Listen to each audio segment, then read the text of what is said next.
Hello hi నమస్తే, welcome to MK media. నేను మీ మధు కళ్యాణ్. తాజాగా బీఆర్ఎస్ పార్టీకి సంబంధించిన గద్వాల్ ఎమ్మెల్యే కాంగ్రెస్ పార్టీలో చేరిన విషయం తెలిసిందే. అయితే నిన్న అసెంబ్లీ సమావేశాలు జరుగుతుంటే ఆ ఎమ్మెల్యే కాస్త తిరిగి బీఆర్ఎస్ పార్టీలోకి వెళ్ళడానికి సిద్ధమైనట్లు వార్తలు వస్తున్నాయి.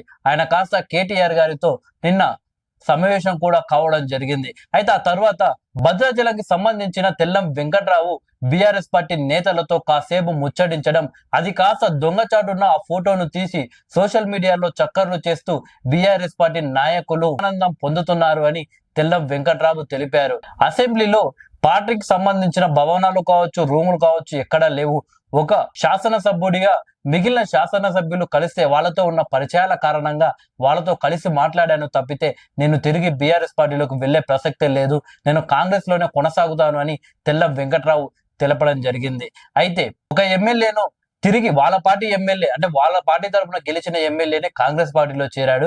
ఇప్పుడు కాంగ్రెస్ పార్టీలోకి వెళ్ళిన ఎమ్మెల్యే తిరిగి ఒకరు బీఆర్ఎస్ పార్టీలోకి వస్తానని హామీ ఇవ్వడంతో ఇది కాస్త ఇక ఏదో అయిపోయింది. కాంగ్రెస్ నుండి ఇంకా మరింత మంది ఎమ్మెల్యేలు రాబోతున్నారు, మా పార్టీ నుండి వెళ్ళిన వాళ్ళందరూ మళ్ళీ వస్తారు, ఇక కాంగ్రెస్ పార్టీ నుండి గెలిచిన వాళ్ళు కూడా వస్తారన్నట్టు బీఆర్ఎస్ పార్టీకి సంబంధించిన ఒక సోషల్ మీడియా పేజెస్ లో వైరల్ అయితే చేస్తున్నారు. ఏకంగా ఒక మంత్రే మా పార్టీలోకి వస్తున్నాడు అని చెప్పేసి శునకానందం అయితే పొందుతున్నారని చెప్పవచ్చు. సో అలాంటివి ఏమీ లేవు. ఇంకా బీఆర్ఎస్ కే బిగ్ షాక్ ఏంటంటే ఆ పార్టీకి సంబంధించిన మాజీ మంత్రి మల్లారెడ్డి కాంగ్రెస్ పార్టీలో చేరడానికి సిద్ధమైనట్టు తెలుస్తుంది. కానీ కాంగ్రెస్ పార్టీ మాత్రం మల్లారెడ్డి నమ్మడం లేదు. సో మల్లారెడ్డి ఒక ఎమ్మెల్యేగా కాంగ్రెస్ పార్టీలో చేరడానికి కాంగ్రెస్ పార్టీ నాయకులు ఒప్పుకుంటున్నారు, కానీ నేను పార్టీలో చేరుతాను, నాకు మంత్రి పదవి ఇవ్వండి, హోంమంత్రి పదవి ఇవ్వండి అని చెప్పేసి మల్లారెడ్డి అడుగుతున్నారంట. సో దొంగ చేతికి తాళాలు ఎలా ఇస్తారని చెప్పేసి కాంగ్రెస్ పార్టీ కార్యకర్తలు నాయకులు అంటున్నారు. సో మల్లారెడ్డి ఎలాంటి మనిషి అందరికి తెలిసిందే. ఏ పార్టీ అధికారంలోకి వస్తే ఆ పార్టీలో ఉరకడానికి ప్రయత్నాలు చేస్తుంటాడు. అల్లకి వెళ్ళిన తర్వాత ఇంత ముందుకు 10 సంవత్సరాలు బీఆర్ఎస్ ప్రభుత్వంలో ఉంటే అనేక అవినీతి ఆరోపణలు ఎదుర్కొన్న వ్యక్తి ఎవరైనా ఉన్నారా అంటే ఆ గత మంత్రివర్గంలో అది మల్లారెడ్డి అని చెప్పవచ్చు. సో అలాంటి వ్యక్తిని మా పార్టీలో చేర్చుకొని ఆయన చేతికి తాళాలు ఇస్తే ఇంకేం లేదు, ప్రజలు మాపై పెట్టుకున్న నమ్మకాన్ని మేము కోల్పోవాల్సి వస్తుందని చెప్పేసి కాంగ్రెస్ పార్టీ నాయకులు మాత్రం మల్లారెడ్డిని చేర్చుకోవడానికి ఇష్టపడడం లేదు.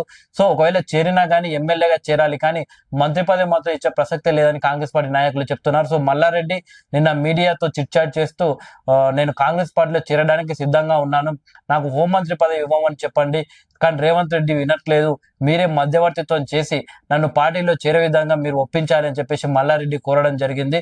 ఒకవేళ ఇప్పుడు బీఆర్ఎస్ ప్రభుత్వం ఉంటే నేను హోంమంత్రి అయ్యేవాడిని, అలాగే 2-3 భారీ సినిమాలు తీసేవాడిని, ఒక పెద్ద శాటిలైట్ ఛానళ్లు కూడా పెట్టేవాడిని అని మల్లారెడ్డి వ్యాఖ్యలు చేశాడు. సో మల్లారెడ్డి ఇలాంటి వ్యాఖ్యలు చేస్తున్నాడు, అందరు కామెడీగా తీసుకుంటున్నా, కానీ అలాంటి వ్యక్తి అధికార పార్టీలో ఉంటే ఏ రకంగా ప్రజలు ఇబ్బందులు ఎదుర్కొంటాడో ఆలోచించి అలాంటి వ్యక్తిని అధికార పార్టీలు దూరం పెడితేనే మంచిది ప్రజలకు. ఎందుకంటే ఇప్పుడు ఆయన దగ్గర ఆయన సంపాదించుకున్న డబ్బు ఉంటే ఇప్పుడు కూడా ఆయన 2-3 సినిమాలు చేయొచ్చు, లేదా ఒక శాటిలైట్ ఛానల్ పెట్టొచ్చు, కానీ అధికార పార్టీలో ఉంటేనే ఎందుకు చేస్తాడు? సో అధికారంలో ఉంటే ప్రజల సొమ్మును ఆయన మలుపుకొని ఆయన సినిమాలు తీద్దామని ప్లాన్ వేసుకున్నాడా? సో ఇవన్నీ గమనించి ఇలాంటి వ్యక్తులను ప్రభుత్వం దూరం పెడితేనే ప్రజలకు మంచిది. సో ఈ ప్రభుత్వమే కాదు, నెక్స్ట్ వచ్చే ఏ ప్రభుత్వం అయినా సరే, ఈ ప్రభుత్వం ఉంటే ఈ ప్రభుత్వం, బీజేపీ ఉంటే బీజేపీ, బీఆర్ఎస్ ఉంటే బీఆర్ఎస్సి, లేదా ఇతర పార్టీలు ఏమైనా గవర్నమెంట్ ఫామ్ చేసినా కానీ ఇలాంటి వ్యక్తులను మాత్రం దగ్గరకు రానివద్దు, ఇలాంటి వ్యక్తులకు తాళాలు ఇవ్వద్దని అందరూ కోరుకుంటున్నారు.